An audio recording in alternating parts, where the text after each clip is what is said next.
Hey, what's wrong with these motors? They ought to be fine, right? That's ash. All that white stuff is ash. Because these motors overheated in a pretty bad way. So they're completely shorted out. I'm not sure what all this stuff here is.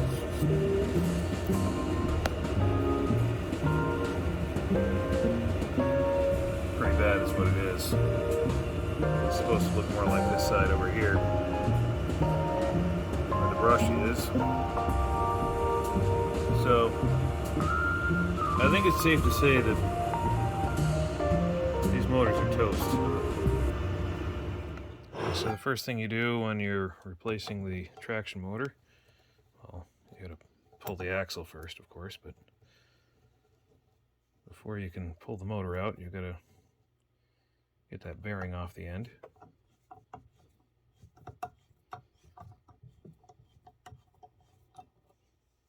This one smells burnt too. Probably is. Then you gotta get that wheel off. Let's go see.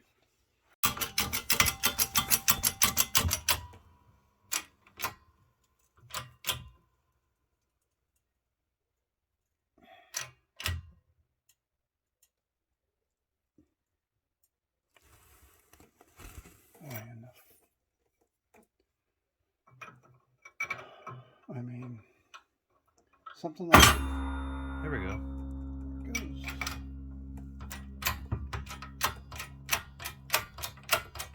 There's about 20 tons of pressure built up. Yep. Easily.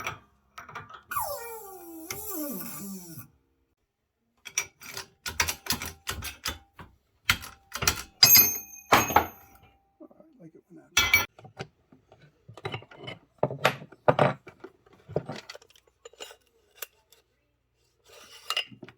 It's just got bushings here. These are just bushed. That's all it really needs to be. That is true.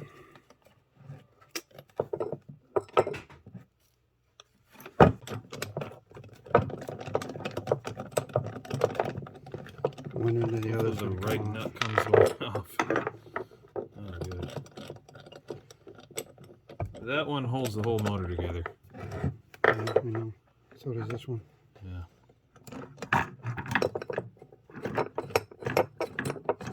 They were both, I mean, they were loose.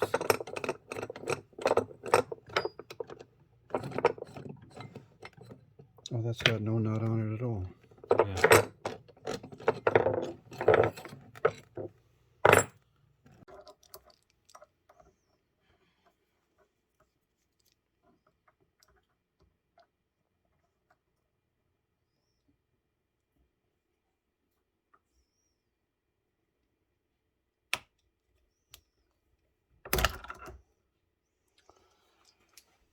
Well, it worked partially. It did start to move. Yep. It will work, but see, the problem is this is not flat. Yeah. You know, this is round. So you just got to finesse it. Pretty soon, we'll get what we want. There it goes. Ah. It just spins off the top, which is exactly what is expected.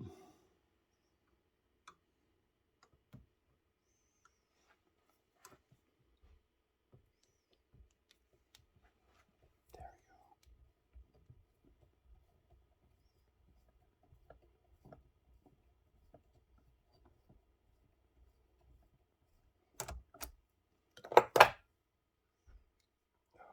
This is...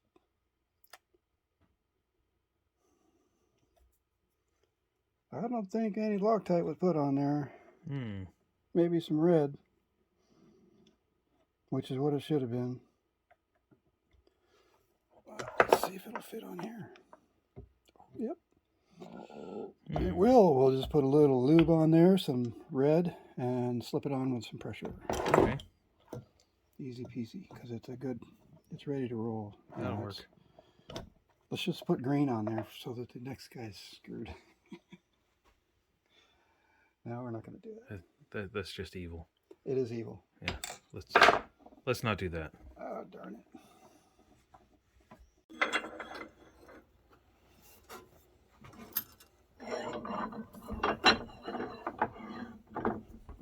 Ooh, look at that.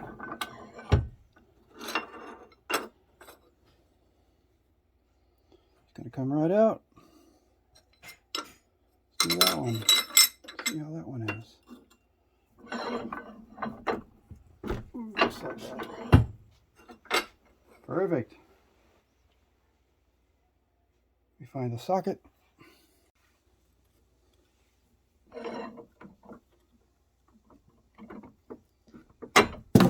Bingo.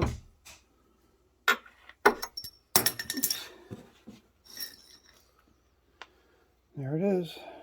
Good old bushing.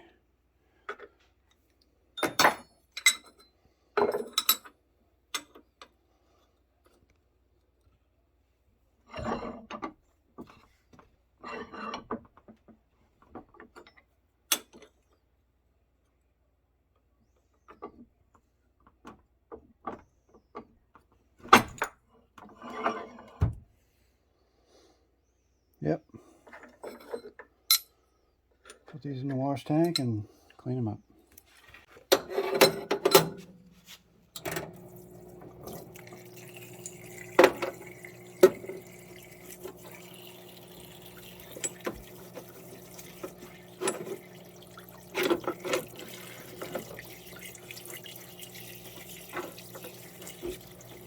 And we're going to let them soak for a while. Get all the oil and grease off. I'd like to take a moment right now to thank today's sponsor, Plum Cove Studios.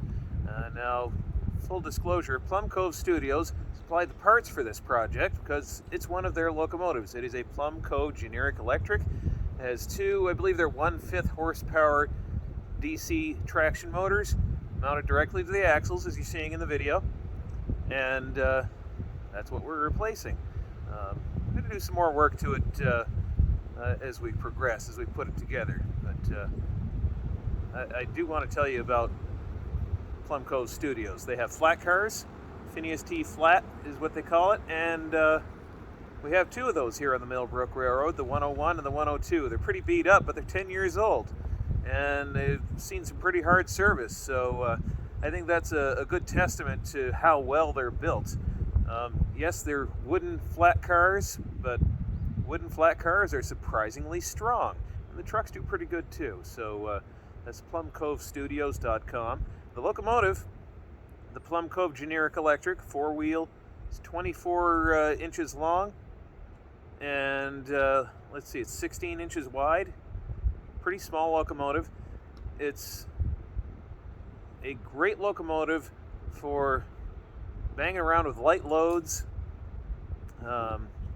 Need to do some switching in the yard. Great locomotive for that. Where it really shines is as a portable locomotive to go to a friend's track or go to a meet somewhere. You don't want to lug around a heavy locomotive if you have a heavy locomotive. Or maybe you don't have a trailer or something like that. You can stick the generic electric in the trunk of a compact car.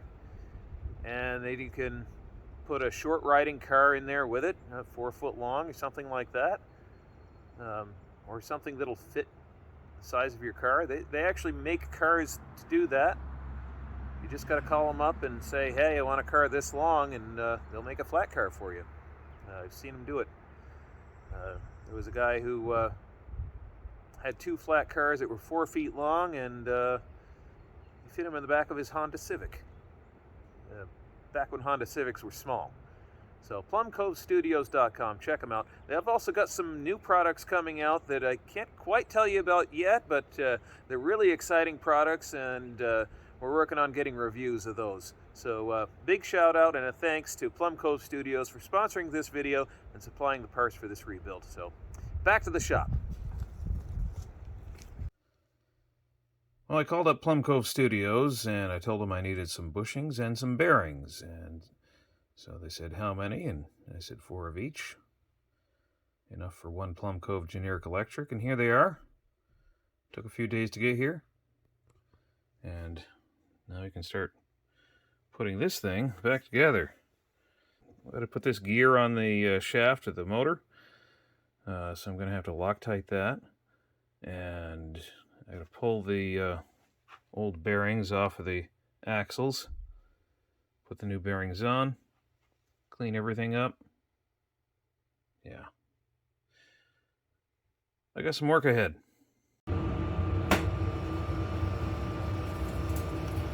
Alright, first things first, you're going to use some acetone and clean out these gears so I can remount them. Some acetone on a Q-tip. Clean all the snot out of this thing.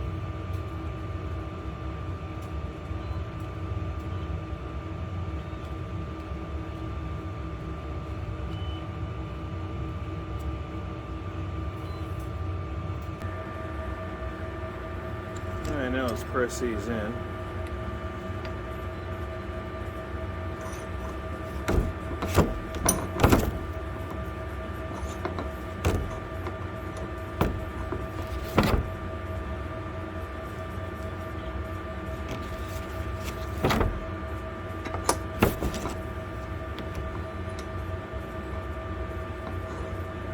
Start them in with a vise.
Let's see if we can show you this very carefully.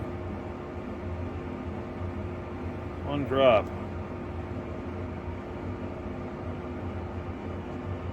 Little dabble, do you?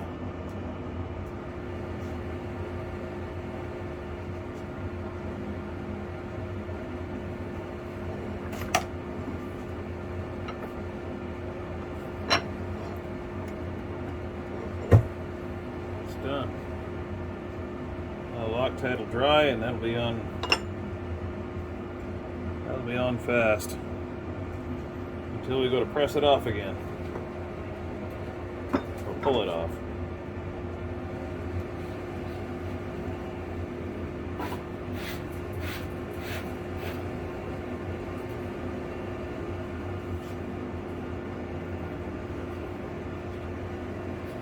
Oh, that's dribbling. See if I can catch the drips and the dribbles. There we go.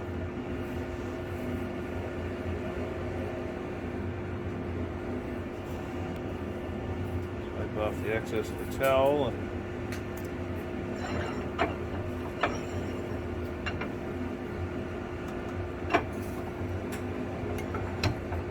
there we go.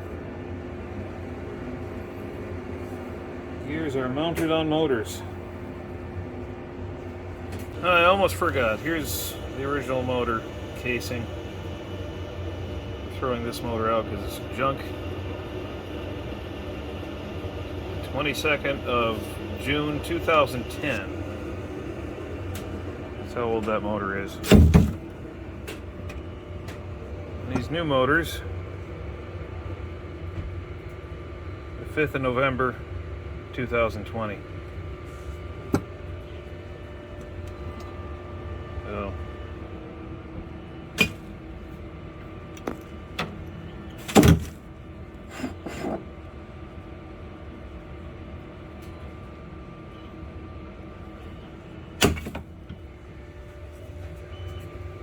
out with the old, in with the new.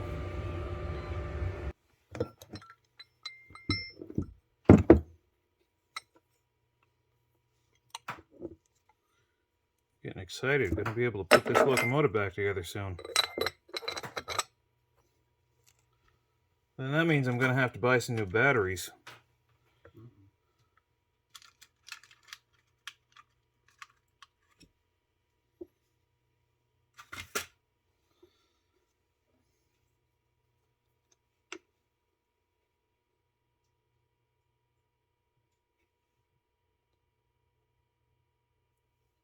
Oh, wait a minute. That's not ready to put in the locomotive. I still have to put the axle on it.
I love the smell of Loctite in the morning.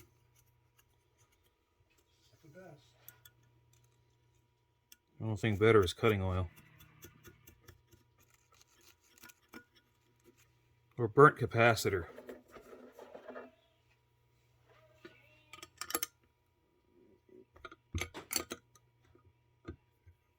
Burnt electronics, always a good smell. Burnt electronics, yeah. It doesn't matter whose electronics, they all burn the same. Yeah, they all stink when they burn too.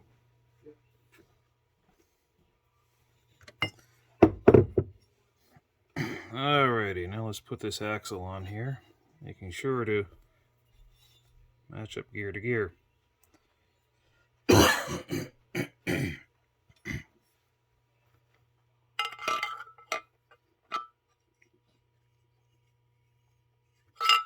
Hello.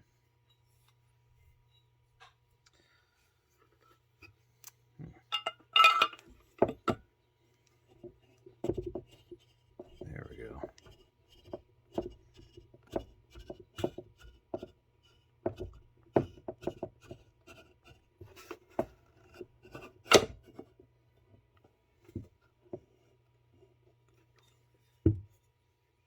Now we line up the gears.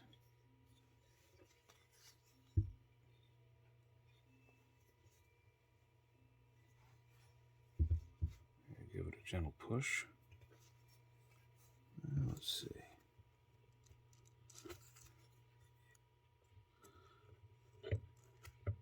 There we go. Just work it on there.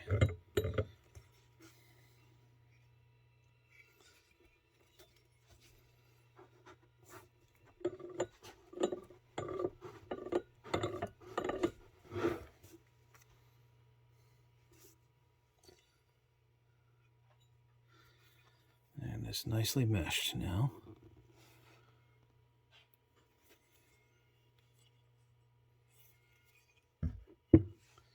Now we can press this wheel on, and we can put the bearings on the ends, the axle bearings on.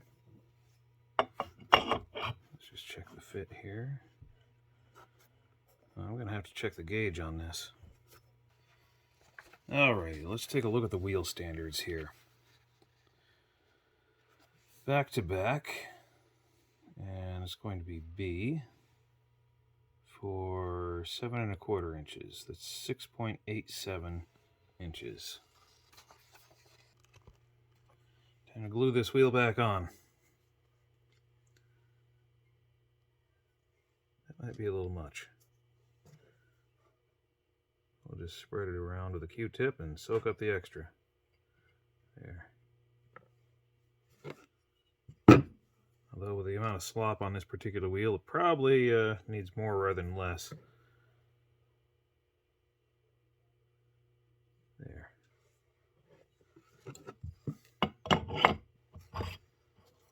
There we go. We'll check our back-to-back before this dries, which is 6.875.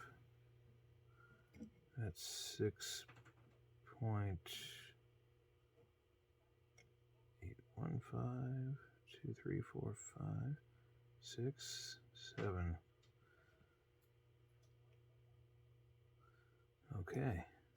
All right, time for bearings. I'll just slip these on here. Off camera, I tried the other axle and they just slipped right on. This one may make a fool out of me.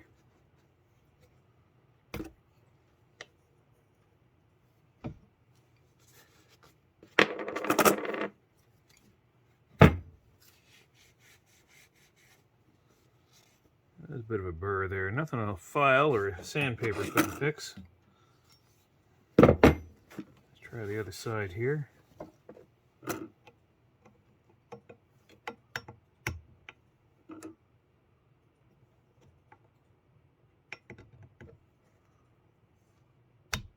There we go. This other side just needs to be cleaned up a bit. So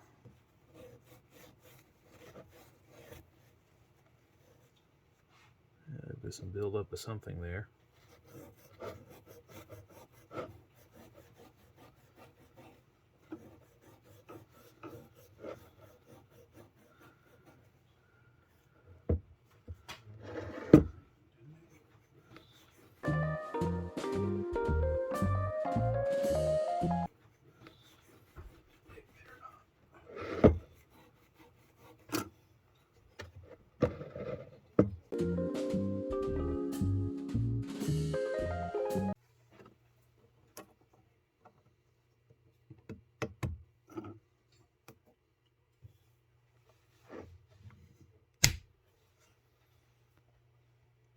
There we go. Now it's ready to put in the axle, or put in the axle. That is the axle. Now it's ready to put in the frame. Well, that means I got to take it home now, where the frame is. Take the locomotive out of the bucket and go finish it.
Bye.